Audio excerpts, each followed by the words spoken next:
这2天好像有疫情了，把口罩升级一下，换成 N95 的了。嗨，大家好，我是防水工小田。今天咱们来做一个晒台上的防水。晒台上它可能底儿的防水不漏，然后可能是女儿墙上漏水，咱们一会儿上去把女儿墙给它包一下。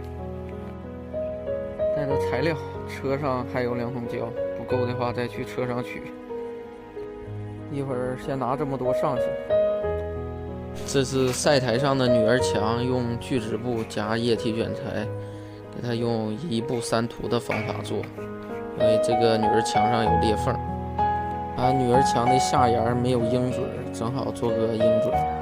这个是楼下的窗户漏水，窗户胶已经老化了，需要给它重新打胶。这个得需要下吊板，高空作业。